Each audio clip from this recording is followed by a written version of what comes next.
To this issue of celebrity anti-Semitism. First, you have the WikiLeaks founder and accused rapist Julian Assange. He's ranting about how a cabal of Jewish reporters are out to get him. Then you have fashion superstar designer John Galliano suspended from the House of Dior and arrested on suspicion of making anti-Semitic remarks after allegedly telling a woman with whom he was arguing that she had a dirty Jewish face and that she should be dead. That case, the criminal case, pending, but Galliano got fired when this YouTube video surfaced of him praising Hitler. I love Hitler. Sí. People like you would be dead Yeah. today. We have a problem. With you, yeah, Gross. And then there's Charlie, of course, outing Chuck Lorre as longtime producer with Chuck's real name.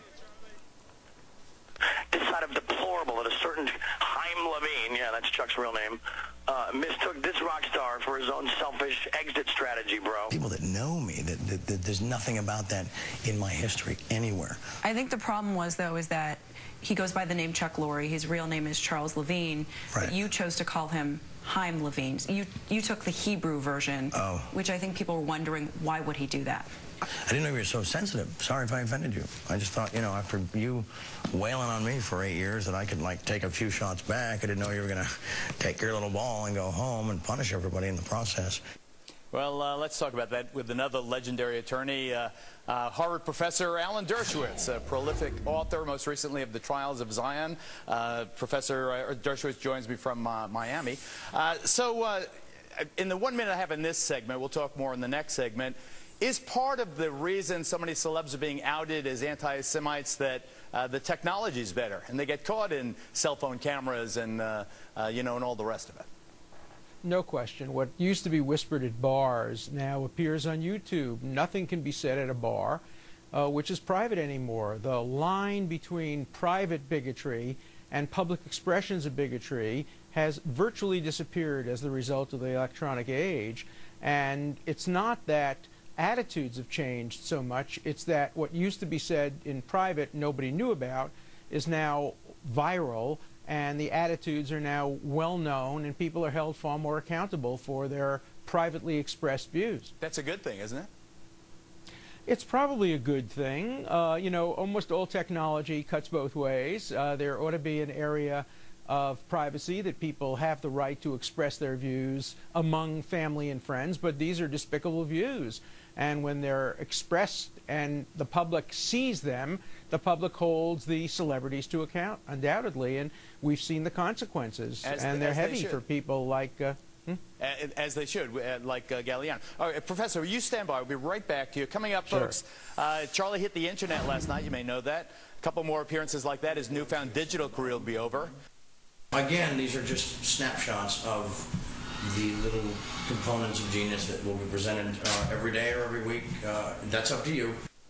The Warlock F-18 totally bitchin' rock star from Mars should have asked for advice from somebody before doing last night's lame internet show. Even he tweeted about how bad it was, writing, "Fastball last night was treasonous to the movement. My bad, a video solution coming soon."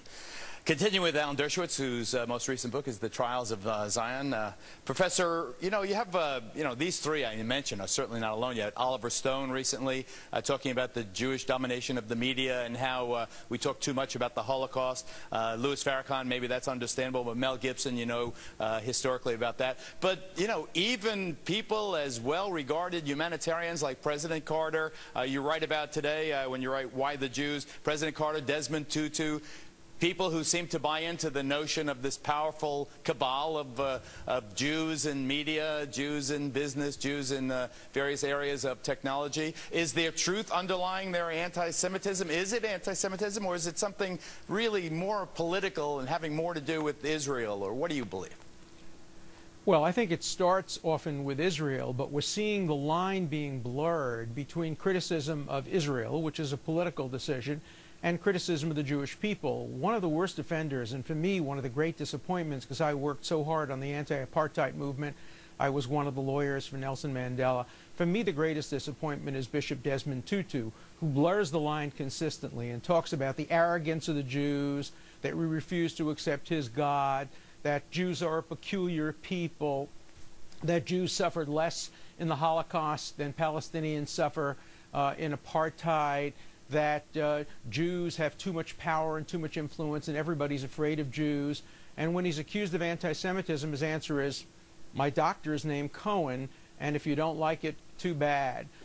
He gives legitimacy on college campuses and other places to the spewing of this kind of venom because he's so revered and so respected. He wins the Medal of Freedom.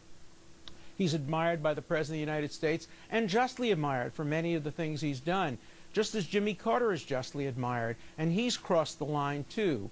He talks about too much influence that Jews have and the pro-Jewish lobby has, and that kind of thing becomes part of the atmospherics, and it gives legitimacy to these celebrities who, when they get drunk, rail against an obvious target because they've heard this target attack, namely the Jews. Yeah, how can you blame me? President Carter said it, Bishop Tutu said it.